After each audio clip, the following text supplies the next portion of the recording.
Baik, silakan Bu Teddy. Terima kasih bagi bagi anggota kelompok 1 atas kesempatan yang diberikan. Selamat siang dan salam sejahtera bagi kita semua.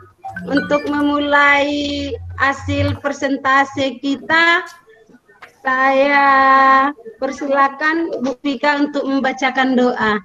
Sama Bu Pika, silahkan. Terima kasih atas waktunya untuk memberkati kegiatan kita hari ini.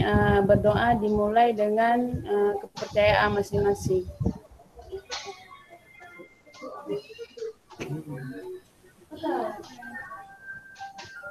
Selesai. Untuk lebih semangat, kita mulai ice breaking-nya. Angkat tangan, diremas-remas ya, ke atas, urut di bahu.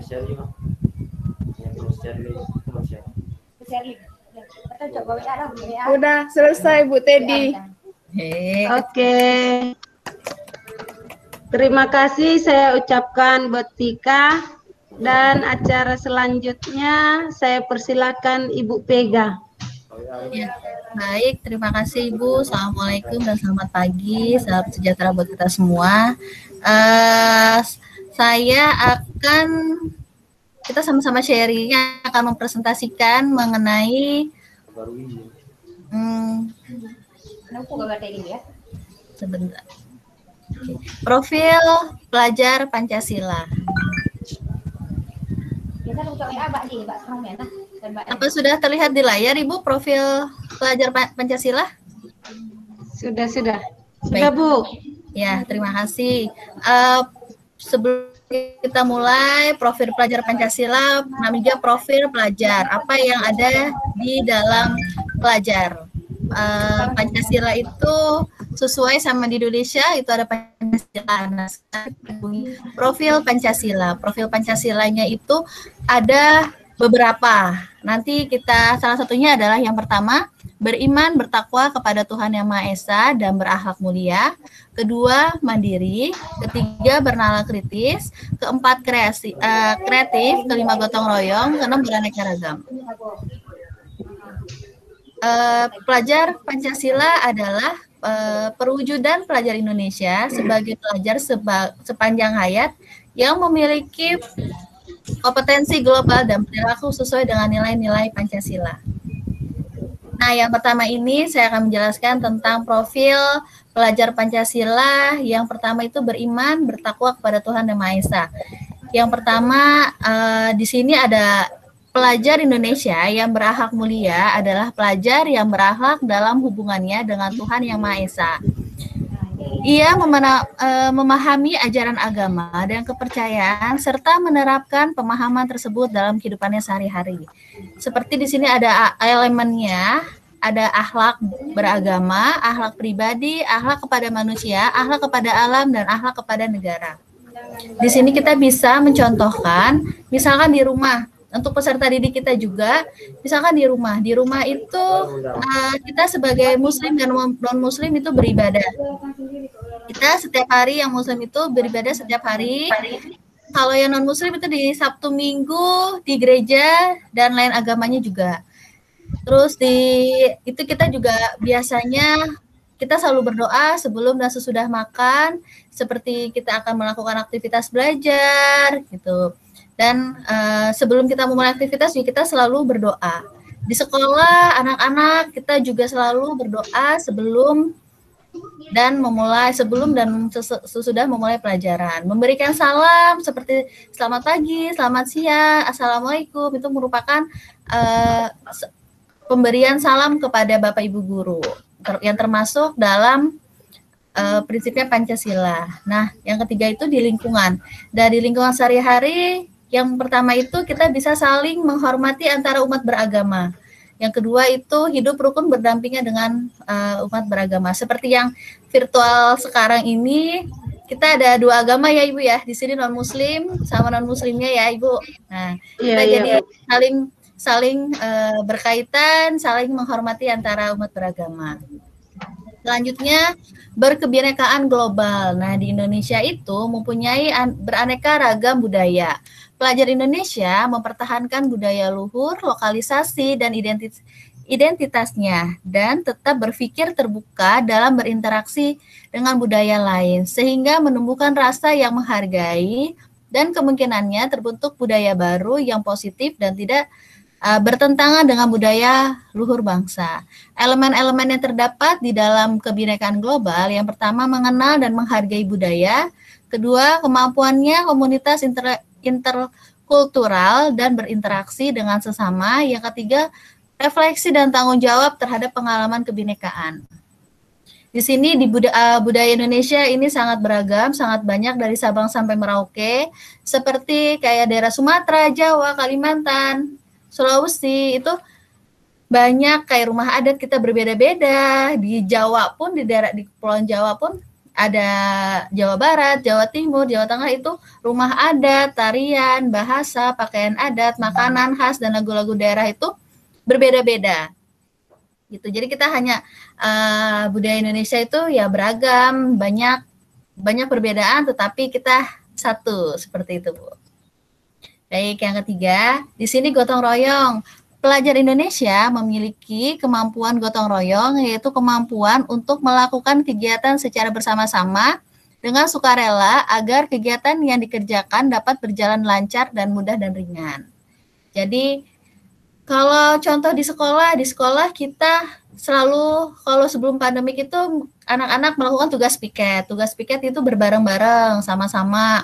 Jadi, nanti kelasnya jadi bersih seperti itu. Terus atau kita biasanya Jumat bersih, habis lakukan senam. Kalau di sekolah saya itu Jumat bersih langsung habis senam langsung beres, nyiram tanaman gitu. Anak-anak juga diikut sertakan. Nah, kalau misalkan ada lagi kayak misalkan bulan puasa kemarin, ada kalau di sini itu kalau puasa ada yang buka puasa. Nah, itu ada di kelompok mana gitu yang agama Kristen membagi-bagikan hidangan pembuka puasa kepada orang-orang yang lewat. Itu kan antara gotong royong mencerminkan agama juga. Nah, yang selanjutnya yang keempat adalah mandiri. Pelajar Indonesia merupakan pelajar mandiri, yaitu pelajar yang bertanggung jawab atas proses dan hasil belajarnya. Mandiri kalau anak kita bisa disebut dengan mandi sendiri ya.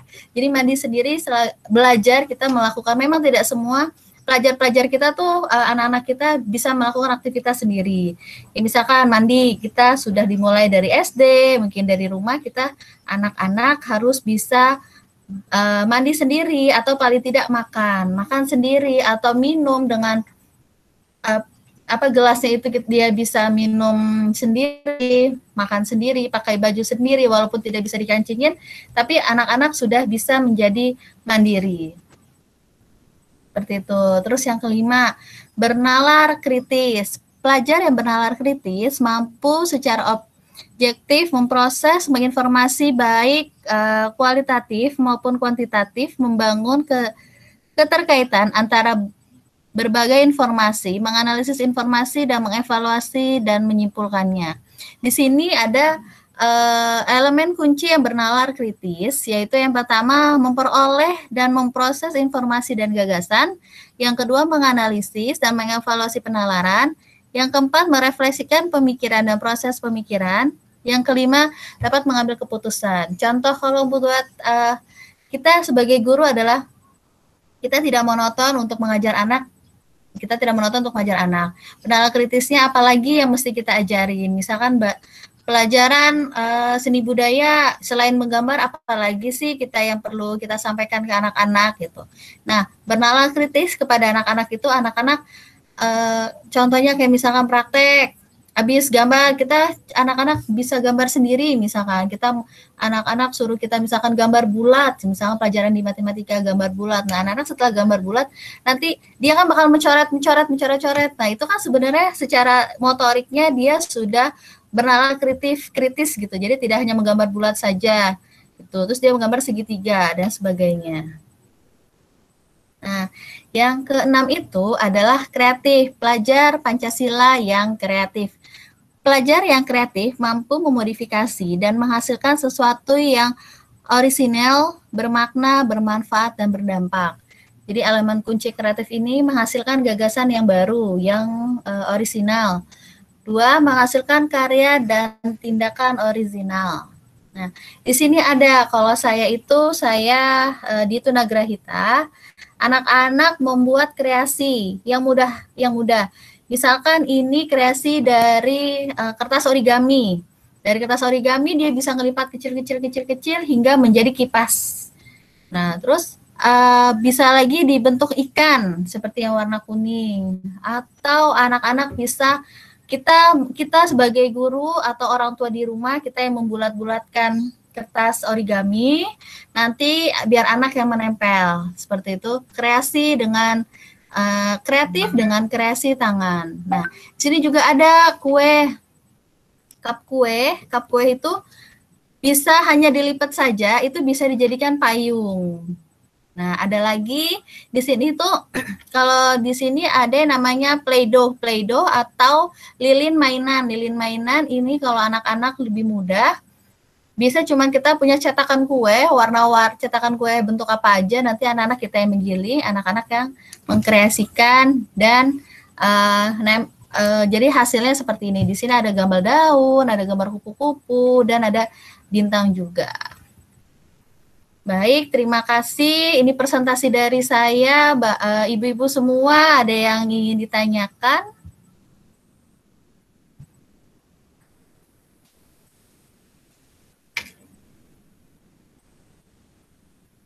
Ya, Ibu Vika. Sikit saya ingin menanyakan contoh tentang kemandirian yang di sekolah. Contoh kemandirian di sekolah. Baik. Contoh kemandirian di sekolah, misalkan anak-anak mandiri itu misalkan belajar untuk berbaris gitu. Jadi ayo kita berbaris sendiri gitu di kelas, berbaris itu kan sudah mandiri.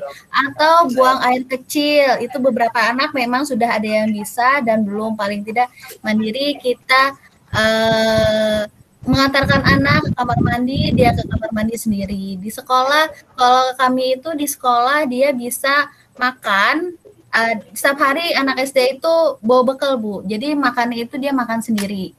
Gitu. Walaupun di sebelahnya ada anak-anak, jadi dia bisa harus belajar sendiri untuk makan. Seperti itu.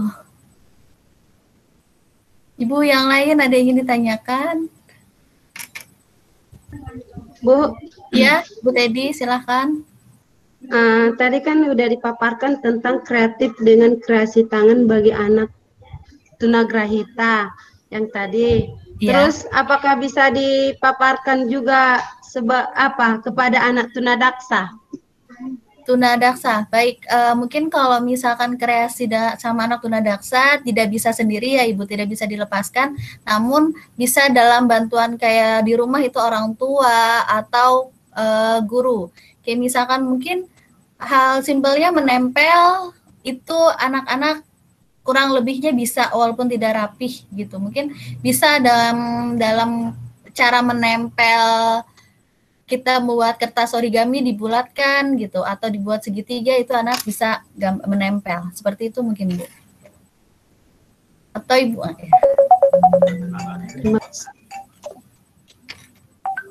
Baik, Ibu. Ada lagi Ibu yang ditanyakan? Sudah. Ya.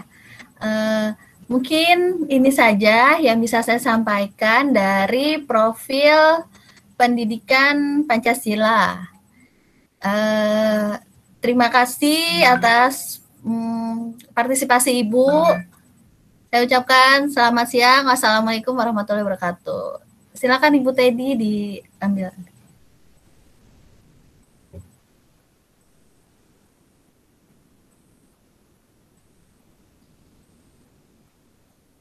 Mic-nya Ibu belum diaktifin. Ya. Halo. Ya, Tunggu Ibu. bentar ya, Bu. Bu, cara memaparkannya kayak seperti Ibu itu di layar itu, Ibu bisa memasukkannya? Bisa, nanti sama saya. Oh iya ya. Tunggu ya, Bu. Udah ditutup aja Ibu, nanti saya coba presentasiin.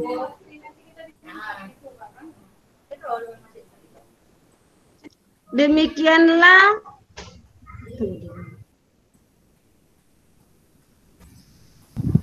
Mic-nya masih mati Ibu.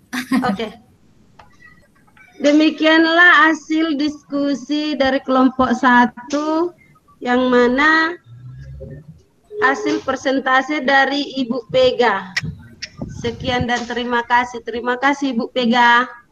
Terima kasih Ibu semuanya. Oke.